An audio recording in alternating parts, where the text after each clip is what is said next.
This really is the beginning of a new era, and I think beginning is an important part of that sentence.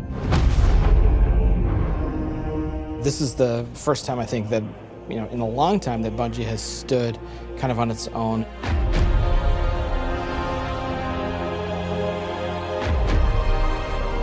And we're self-publishing. It's a really big deal. There's a huge opportunity here for us to really make our own decisions. It's a turning point for us. We are in charge of our own destiny. It's empowering and terrifying at the same time.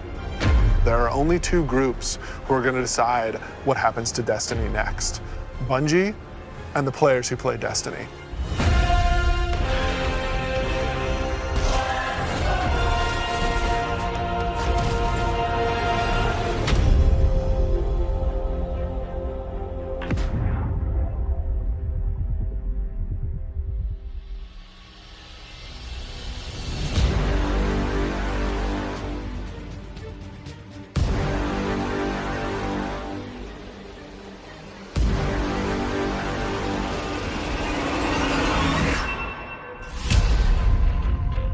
So at its core, Shadowkeep is about returning to the moon.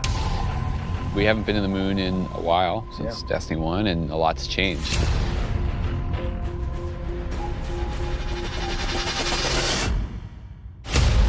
When you go back, it isn't exactly what you thought it was. There's like huge cracks ripped into it. There's a weird scarlet fortress. And so the context of the moon has been updated entirely. This isn't just about the hive anymore. It's about something else, something terrifying.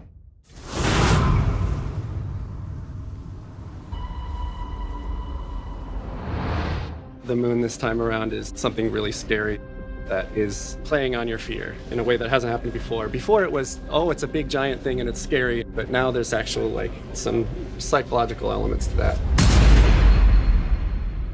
How long has it sat in silence, watching us? Much too long.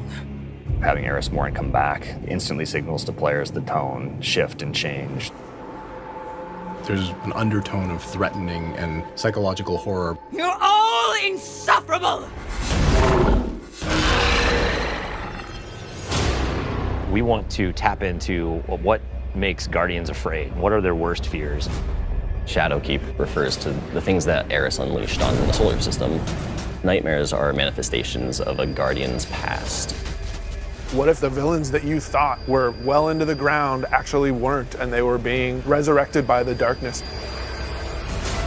Eris is trying to figure out how she unleashed this kind of madness, and so she needs your help.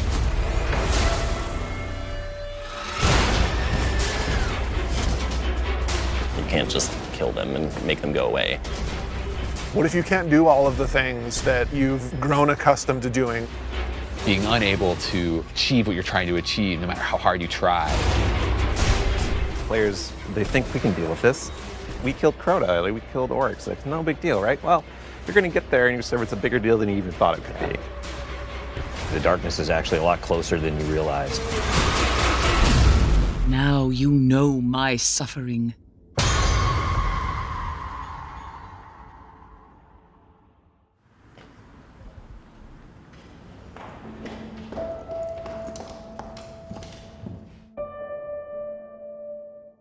It's been a year, basically, of just a constant two-way dialogue with all of our passionate players. Under it or on the sides of it more? The number of green... That's really informed what it is that players want out of the Destiny game and how we're evolving, not just the story of the world, but what happens to you as a Guardian. Like the thing that was supposed to blow you back or whatever, it's related to acceleration. A bunch of the work that we're doing is about adding depth to the character sheet. The teams are thinking about how do we want to evolve armor, get more stats into the game, get more player customization. How can we get the depth of pursuit for how you want to play with this awesome character you've been building now for, some of us 5 years. And completely new ways of deepening the character RPG that we all know and love and want to be better.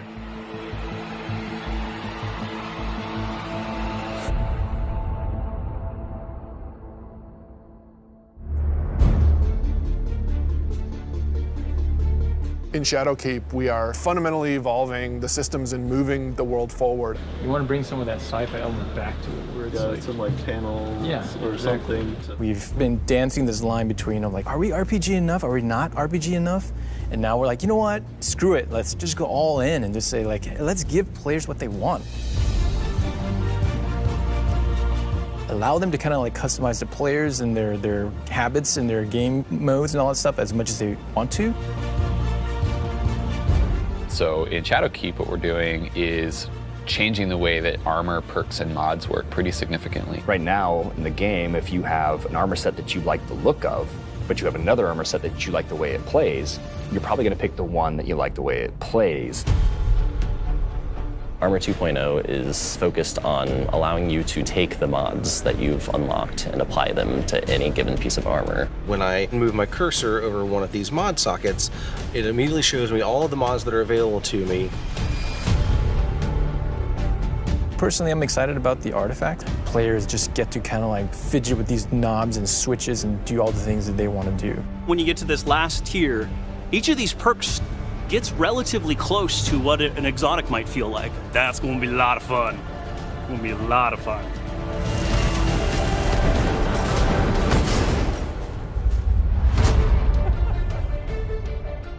Finishing moves are a new thing for Shadowkeep. What's your favorite?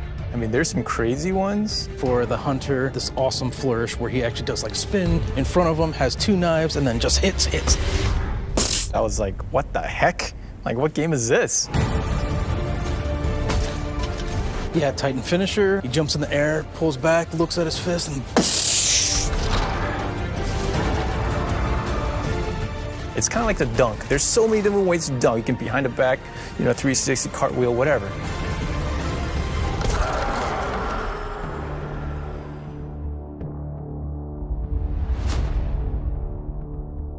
We're in the playtest lab every day, trying to figure out what's good for the game, what do people want, what have they been asking for, trying new ideas. So I want to try, I added radar hiding. Let me know how it feels to get shot by the heavy bow. I am working on an exotic heavy bow, and I'm just working on figuring out some knockback, trying to see how big this, okay, that's probably too much, but you get the idea. This is an exotic trace rifle. Fire it on an enemy and it creates a big old crit spot. Here's a hand cannon that Victor's working on. It fires special ammo, and it's a little bit like a one-handed sniper. Like, it's actually our only hand cannon with a scope on it. Right now, it kind of lights you on fire if you keep firing it too much. We'll see. Some people like it, some people are kind of but we'll hammer it all out. All right, it's time. It's about to get loud in here. 1v1. 1v1 on the board. Oh! One of the things we really want to focus on, especially with Season 8 and the start of Shadowkeep, is a renewed focus on PvP. You're all on the other team. We're updating labs to include some much-loved game types from the past. We're also redoing a bunch of the playlists and how they work. But the really important thing for players to know is this is just the beginning. This is us building the foundation of what we're doing with the Crucible going forward.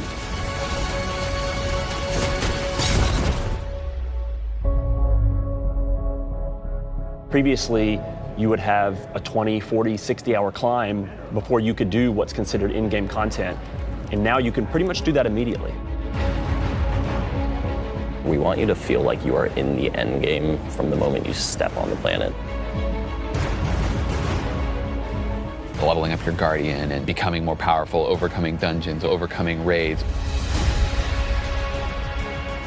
For the raid, we had multiple destinations that we were considering, and Black Garden was like immediately top of the list. And everyone was like, yes, and I was like, yes, that's the one I wanted.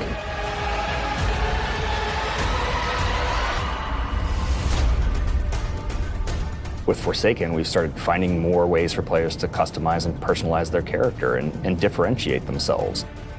Shadowkeep's going to push even further in that direction. The word, which is really guiding us in a bunch of ways, is depth. It's about experiential depth. When we look at how we're thinking about the next 3-5 years, it's really important to us. It's cool to have a game that you can invest in with your friends, tweak your monster killing machine and make it 2% better every weekend, doing different things and figuring out how to craft this perfect build that you feel like is your own. Like, that is cool. There's nothing nerdy about it. We're like happy to own that. We're gonna stand on that corner.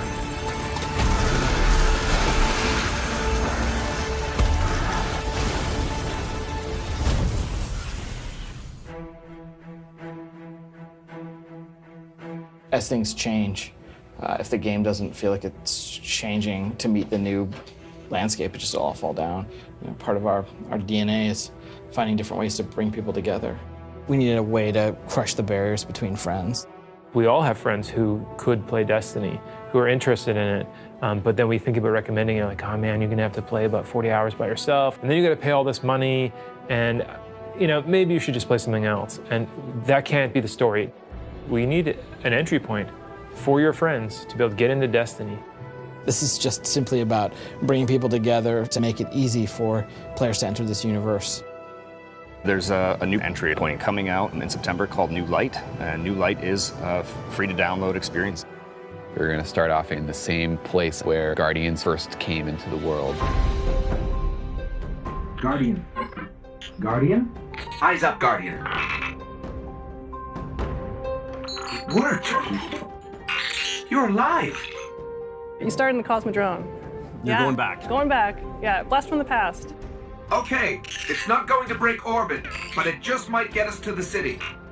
It's as easy as come in, make a character, play the amazing introduction to the game, and then land in the tower. And then we'll set them loose to open up the world as they see fit. And have sort of an array of potential in front of you. You can just start playing the game and get into some of the same activities that your friends might be playing. The campaigns from D to Year One, the Red War, Curse of Osiris, and Warmind. Every world we have will be available for them to explore and to free roam and to do bounties on. Every cooperative strike, whether they're playing with friends or matchmaking, every competitive multiplayer map. The D2 Year One raids like Leviathan. Full access to Gambit, the hybrid mode that we have. All these things are available to them for nothing.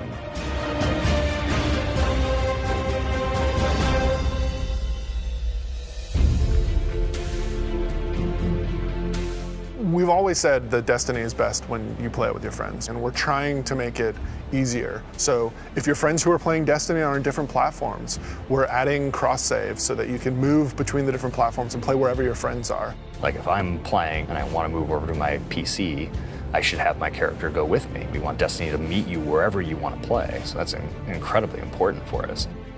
We wanted cross-save before we shipped Destiny 2, right? Like a bunch of it was built. We just couldn't get there for capital R reasons. And many of those reasons have disappeared. So we are headed full steam ahead on that. And we got to figure out how we're going to get there and how we're going to give the players what they want.